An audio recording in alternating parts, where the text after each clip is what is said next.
네, 긴급 현안 질의 없이는 대북 규탄 결의안 채택도 없다던 국민의힘이 일단 한 발 물러섰습니다. 민주당이 현안 질의를 거부하는 만큼 일단 긴급한 결의안 먼저 채택하고 현안 질의는 앞으로 계속 논의하자고 제안한 건데요. 정의당과 국민의당 등 다른 야당들도 이 대북 결의안을 채택하자고 나서고 있습니다.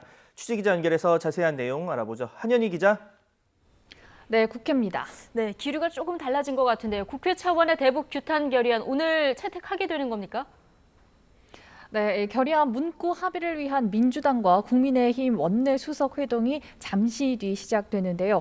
여기서 내용이 합의되면 오늘 채택 가능성도 있습니다. 아침까지만 해도 대북 규탄 결의안 채택을 위한 오늘 원포인트 본회의는 사실상 무산되는 분위기였습니다. 국민의힘은 대북 규탄 결의안 채택에 더해서 긴급 현안 질의도 진행하자고 주장해왔기 때문입니다. 하지만 민주당은 이미 상임위 차원에서 질의가 이루어졌고 국감에서도 논의될 수 있는 만큼 사실관계를 정확히 파악한 이후에 질의하는 것이 낫다는 입장으로 맞서 왔습니다.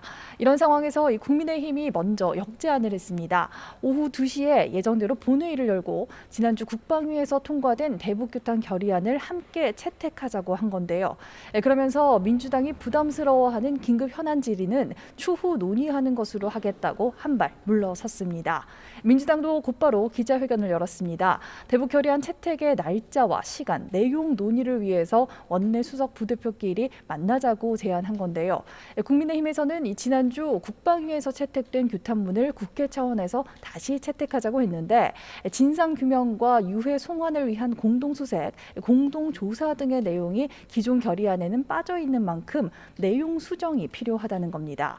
일단 국민의힘에선 국방위 채택 결의안에서 한 글자도 못 고친다며 강경한 입장을 보였는데 잠시 뒤 진행될 회동 결과에 따라 채택 여부가 결정될 것으로 보입니다.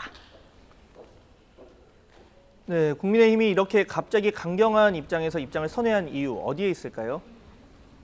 네, 국민의힘 김종인 비상대책위원장은 북한에서 온 사과문 하나로 감동을 받았는지 민주당이 더는 거론을 안 하려고 하니 방법이 없는 것 같다며 입장 변화 이유를 설명했습니다.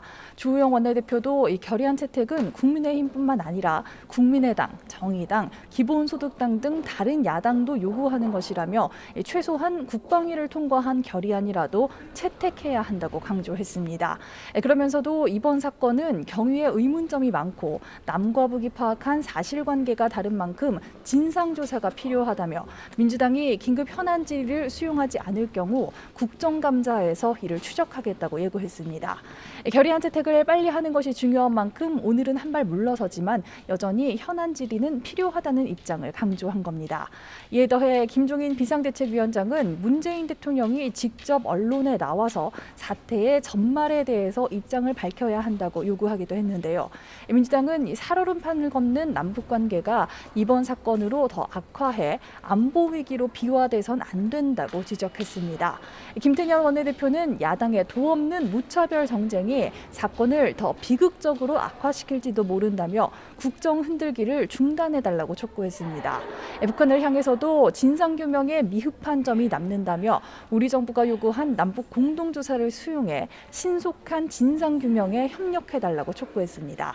민주당은 또 이번 사건과 관련해 당내 공동조사와 재발 방지를 위한 특별위원회를 설치하기로 했는데요.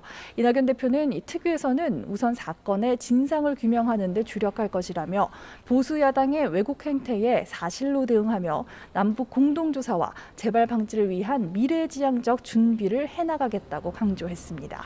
지금까지 국회에서 YTN 한현입니다.